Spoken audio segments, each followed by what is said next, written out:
Hey guys, it's Shaylin. I'm here today with another episode of Recent Reads. This is the series where I review the last 10 books that I read. This video covers the last 10 books that I read in 2020. This video is going to be slightly interesting because I have a predicament, which is something I've come to terms with, and it's the fact that I can be very dumb sometimes. Not asking for sympathy in this matter, just asking for understanding. In this case, the way that my dumbness has manifested is that I deleted my notes. I take notes on all the books as I'm reading them so that I have like coherent talking points when I get to these videos, but I did delete them. So that means that we have to rely on my memory and my ability to speak off the cuff. First book I have to talk about is also a book that showcases how dumb I am, and it's Daddy by Emma Cline. Why does this book showcase how dumb I am? I accidentally pre-ordered it twice. This is also probably the book in the video that I have the spiciest takes on, and maybe these takes just seem spicy because I normally love Emma Cline and I have talked up her work very highly. She is a writer that I really love, really respect. The Girls is one of my favorite novels, but I had kind of mixed feelings about this. I just felt kind of on it. I gave this like a 3-star rating. This is her collection, if you did not know. On a technical level, the language, the detail choice was impeccable. Emma Cline is an incredible prose writer, and even though her prose style was a bit more sparse here than it was in The Girls, it was still beautiful and engaging and exciting. So on that like micro level, this was a fantastic collection. On the macro level, in terms of the content of the stories, I actually felt quite underwhelmed. I felt like most of the stories focused on plot lines and concepts and character types that are very, very common in a certain style of short fiction, that kind of like American minimalist realism style of short fiction. Most of the situations were quite familiar to me. I would normally not knock a book just for its subject matter. I think it's about how the subject matter is executed, but in this case I do think that the subject matter was executed in a fairly familiar way. There was only one story that I really liked, Marion.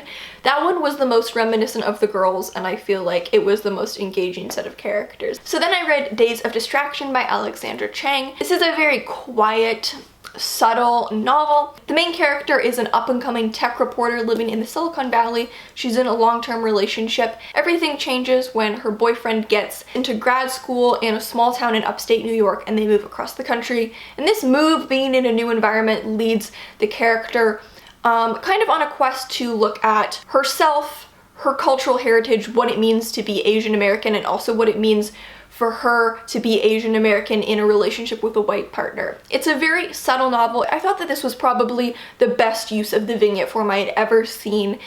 I think the trouble with vignette novels is that they often start really strong, because the beauty of a vignette novel is that all the vignettes are almost like a prose poem. They really boil down the impact of maybe a full scene into just one paragraph. And so you get so much out of every page.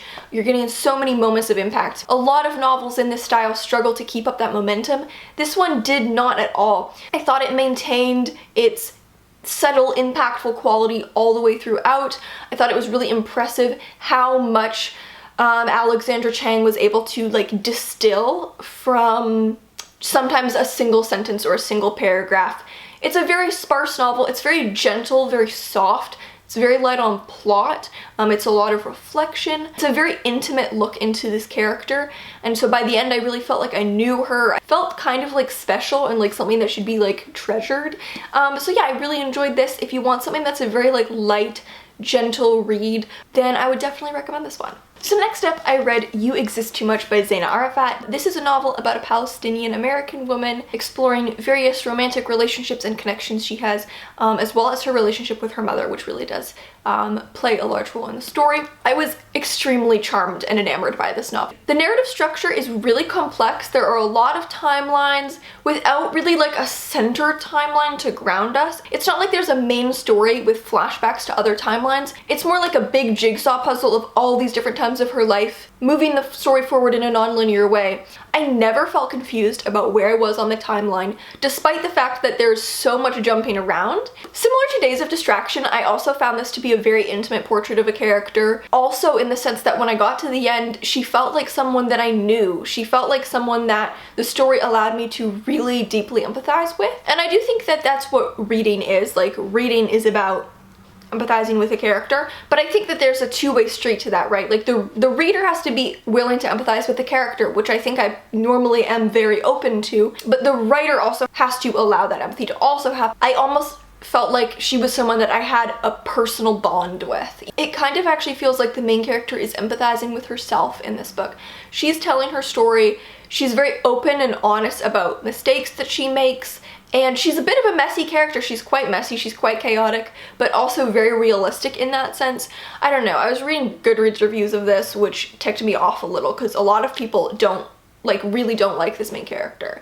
And they find her really unlikable, they think she's made too many mistakes. Like, I feel like she's a very normal person. Like, she's just being open and honest about her mistakes. Have you never made an error? My guess is you have, Steve. But I thought that the fact that the main character seems to be very gentle with herself as she's recalling her mistakes, as she's recalling periods of her life that were difficult, that allowed me to connect very deeply with the character. We're given some details about the main character, such as that she's a DJ. We also know that she's a writer and she's actually in an MFA program, so clearly it's quite serious.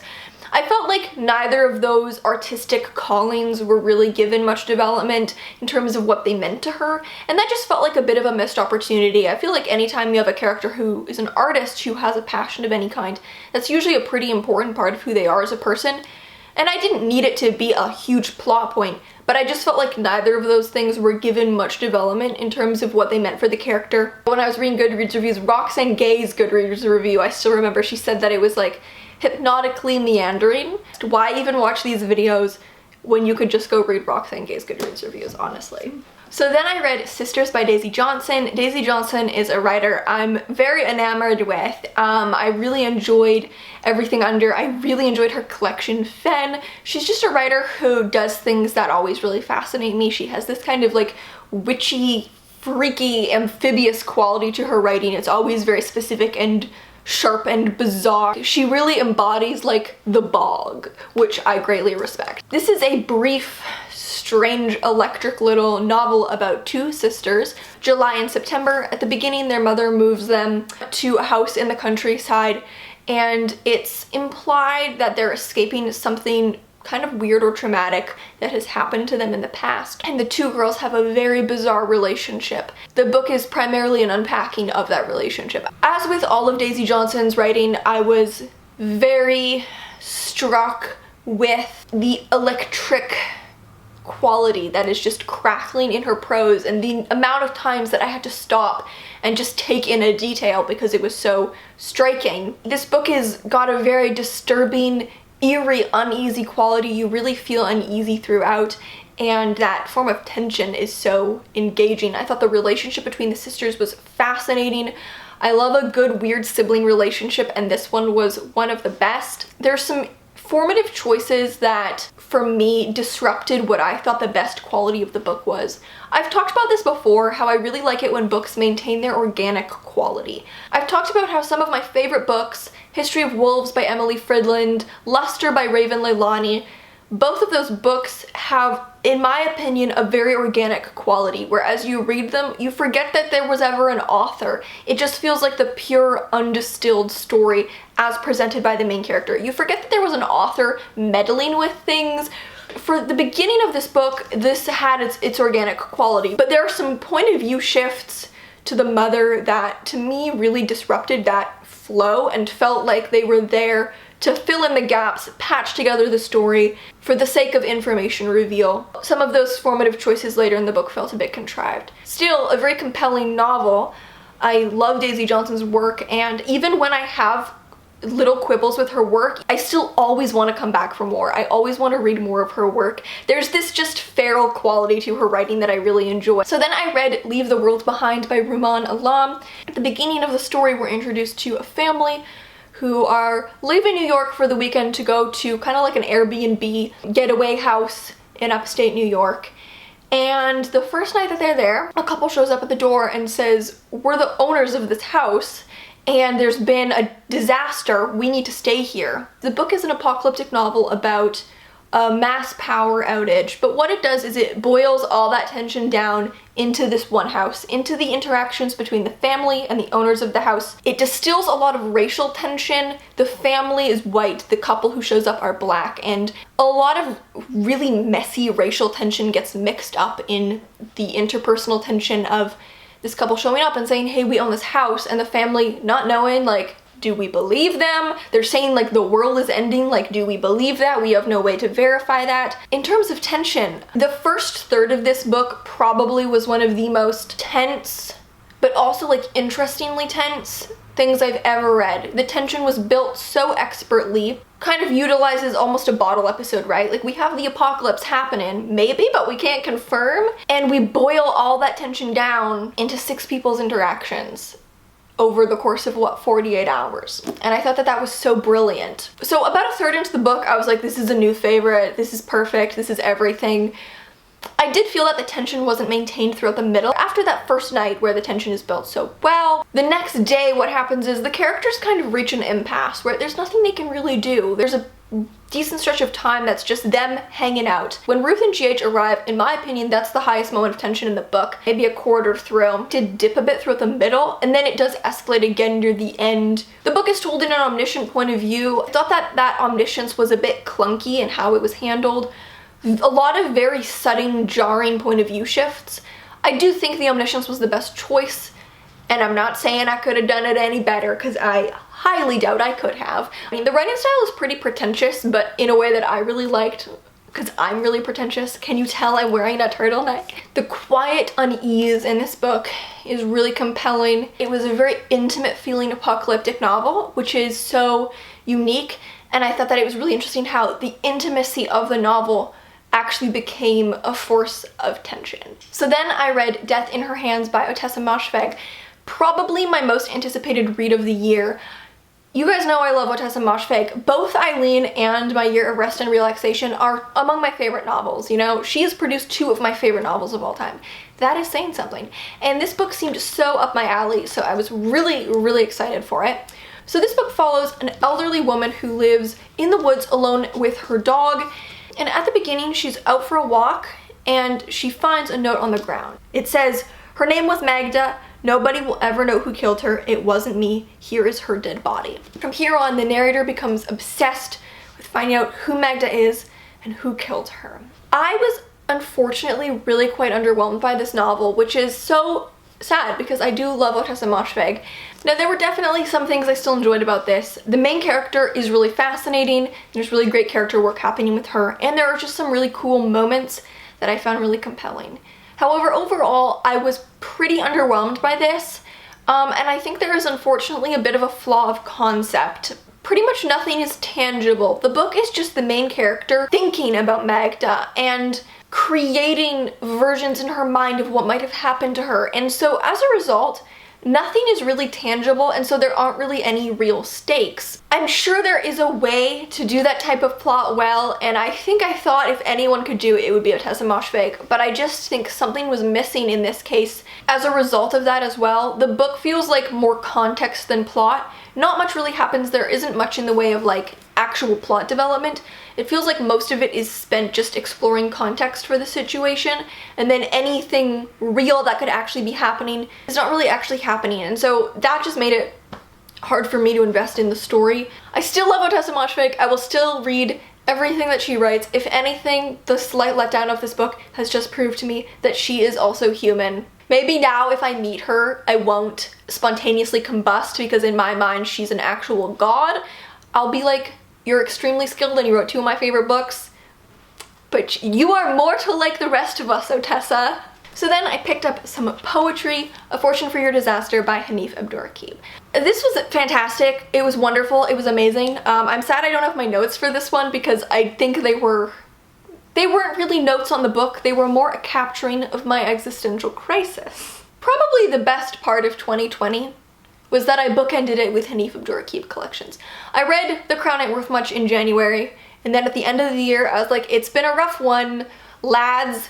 maybe the one person who could save me at this point is Hanif Abdurraqib. And by save me, I mean emotionally destroy me.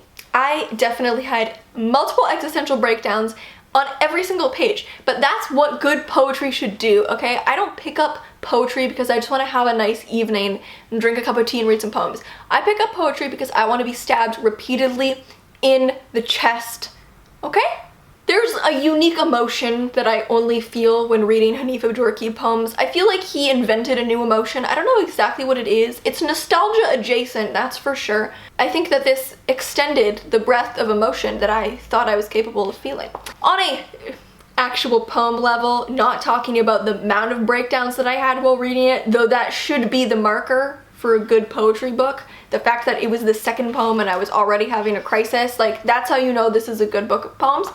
I don't know, they're just certain poets, Hanif Abdurraqib, Richard Sykin, Franny Choi, a couple others, who just have a unique ability to wreck me emotionally in exactly the way that I desire. One thing that's really cool about this book is that it really has this, as a whole book, sense of forward motion. And I think what's so magic about his writing is that he's not just very gifted with language, though he is exceptionally gifted with language, but I think he is exceptionally gifted with understanding of emotion and his ability to convey emotion. There are a number of kind of poems that have either recurring titles or similar titles, so the one that appears the most, there are multiple poems, like 17 or something poems in here, all titled, How Can Black People Write About Flowers at a Time Like This? And then there are a few others that appear a bit less frequently. There's like a braiding effect, a narrative flow, kind of like a river or like a structure, which is really cool. If you haven't read Hanif Abdurraqib but you like poetry, this and The Crown Ain't Worth Much are both just absolutely unreal, and you should read them. You will be better for it. And by that I mean you will be crying. The next book is one I'm very excited to talk about, also one of my most anticipated reads of the year, Nothing Can Hurt You by Nicola May Goldberg. You guys may have heard me talk about Goldberg's novella Other Women extensively because I am obsessed with that novella. I recommend it all the time, but I always feel so bad recommending it because I think it's out of print. I don't think you can buy it anywhere. I actually think I may have got the last copy.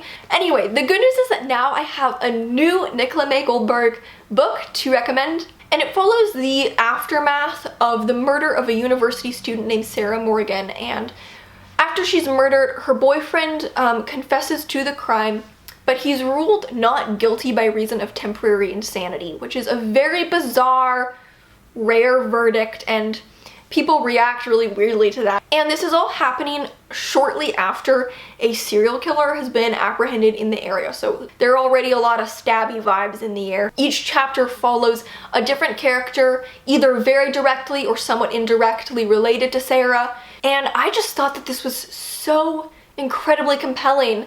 One of those books that just drew me in from the first page and did not draw my attention at any point. It kind of has its own life force, this book. One thing that I really enjoyed about this, and that I think I really remember from Other Women, because I think it's a skill that Nicola May Goldberg has and that she's able to bring into her writing, and it's this ability to see the strange or insidious truth under maybe very mundane things. I feel like in her writing she's able to make these very astute, precise observations without them feeling obvious, even if they feel like they should be obvious. I don't know, she just has a way of revealing the little dark, strange bits of human nature that are hiding in maybe very seemingly unexpected or obvious places. I think that her ability to do that paid off really well in a story with this concept. Another thing really impressive about this book is how quick the learning curve is for every character. So we're able to be on board with each character really quickly and feel the impact of the brief moment that they're telling their story. I think if you like true crime, I'm not really a true crime person, but if you're into true crime, this kind of has like a true crime vibe, except it's fiction and it's a novel. So I have two more books. First one is Moon of the Crusted Show by Waubgeshig.